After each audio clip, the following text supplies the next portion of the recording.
Bismillahirrahmanirrahim. Assalamualaikum warahmatullahi wabarakatuh.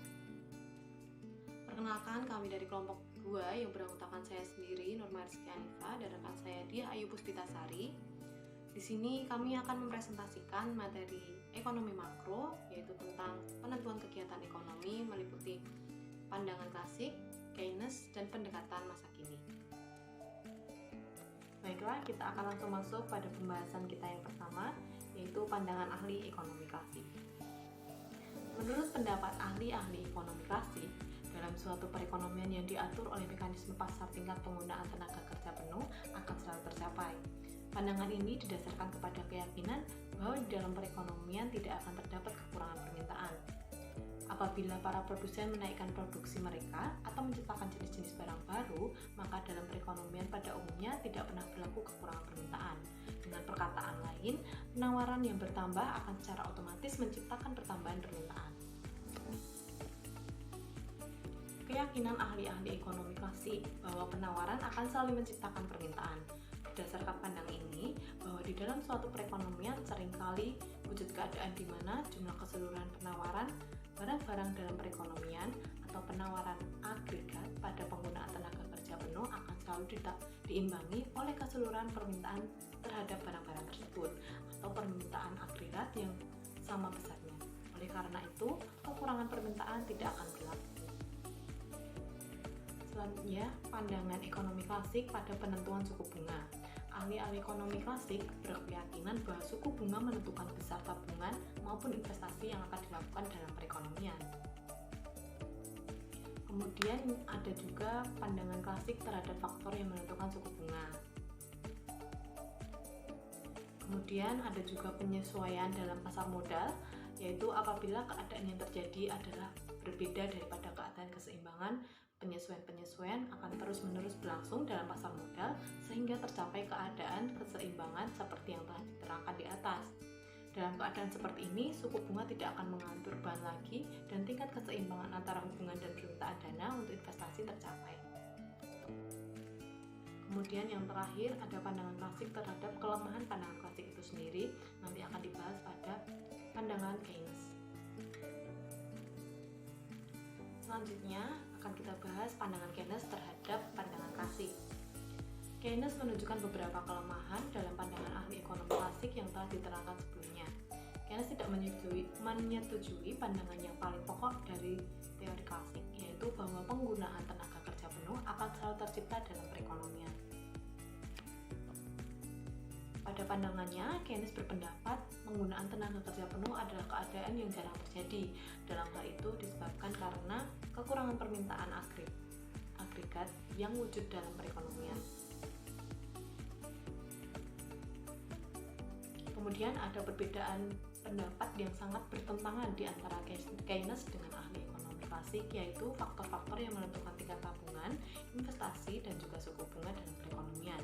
Yang kedua adalah sifat-sifat perkaitan di antara tingkat upah dengan penggunaan tenaga kerja oleh para pengusaha. Selanjutnya kita akan membahas penentu tabungan dan investasi menurut pandangan Keynes. Yaitu penentu tabungan menurut Keynes, besarnya tabungan yang dilakukan oleh rumah tangga bukan bergantung kepada tingkat rendahnya suku bunga, tergantung kepada besar kecilnya tingkat pendapatan rumah tangga itu sendiri. Apabila jumlah pendapatan rumah tangga itu tidak akan menimbulkan pengaruh yang berarti ke atas jumlah tabungan yang akan dilakukan oleh rumah tangga itu. Ini berarti menurut pandangan Keynes, jumlah pendapatan yang diterima rumah tangga dan bukan suku bunga yang menjadi penentu utama dari jumlah tabungan yang akan dilakukan oleh rumah tangga. Kemudian ada penentu investasi, di mana Keynes tidak yakin bahwa jumlah investasi yang dilakukan para pengusaha sepenuhnya ditentukan oleh suku bunga. Keynes tetap mengakui bahwa suku bunga memegang peran yang cukup menentukan di dalam pertimbangan para pengusaha untuk melakukan investasi. Apabila tingkat kegiatan ekonomi pada masa kini adalah menggalakkan dan di masa depan diramalkan perekonomian akan tumbuh dengan cepat, maka walaupun suku bunga adalah tinggi, para pengusaha akan melakukan banyak investasi. Kemudian ada masalah kekurangan pengeluaran agregat. Menurut Keynes, pada umumnya investasi yang dilakukan oleh para pengusaha adalah lebih kecil dari jumlah tabungan yang dilakukan rumah tangga Oleh karena itu, perbelanjaan agregat dalam perekonomian adalah lebih rendah dari produksi barang-barang dan jasa-jasa pula pada tingkat penggunaan tenaga kerja penuh. Kekurangan dalam pengeluaran pembelanjaan agregat ini akan menimbulkan pengangguran dalam perekonomian. Kemudian selanjutnya ada peranan permintaan agregat dalam kegiatan ekonomi.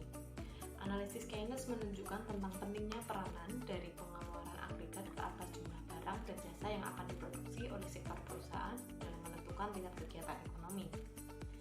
Ini berarti analisis Keynes lebih banyak memperhatikan aspek permintaan, yaitu menganalisis mengenai peranan dan permintaan berbagai golongan masyarakat di dalam menentukan tingkat kegiatan ekonomi yang akan dicapai oleh suatu perekonomian. Kemudian yaitu ada penentu-penentu perbelanjaan agregat. Dalam analisisnya, Keynes membagikan permintaan agregat kepada dua jenis pengeluaran, yaitu pengeluaran konsumsi oleh rumah tangga dan penanaman modal oleh para pengusaha. Langsungkan saja, di sini saya akan melanjutkan pembahasan yang dibahas oleh Mbak Nurma. Yang pertama, perbedaan pandangan mengenai penentu tabungan, yaitu ada dua, pandangan klasik dan pandangan Keynes. Pandangan klasik, menurut ahli-ahli ekonomi klasik, jumlah tabungan ditentukan oleh suku bunga. Oleh karena itu, perekonomian selalu mencapai penggunaan tenaga kerja penuh. Yang kedua, pandangan Keynes menerangkan pandangan Keynes mengenai penentuan tabungan masyarakat. Kurva S adalah fungsi tabungan, yaitu suatu garis yang menggambarkan hubungan di antara jumlah tabungan dan pendapatan nasional. Yang selanjutnya, penentu suku bunga pandangan Keynes. Suku bunga ditentukan oleh permintaan dan penawaran, sedangkan permintaan uang ditentukan oleh keinginan masyarakat untuk memegang uang. Terus, tingkat upah dan kegiatan ekonomi. Bahwa tingkat upah dapat mengalami perubahan-perubahan dan ini merupakan faktor lain yang akan menjamin tercapainya tingkat penggunaan tenaga penuh. Menurut Keynes, keseimbangan di antara permintaan dan penawaran uang yaitu MD sama dengan MS.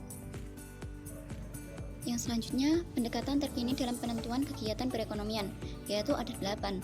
Yang pertama, perkembangan ekonomi di negara maju. Yang kedua, perkembangan analisis makroekonomi. Yang ketiga, golongan moneteris. Yang keempat, golongan ekspektasi rasional atau klasik baru. Yang kelima, ekonomi segi penawaran. Sekian.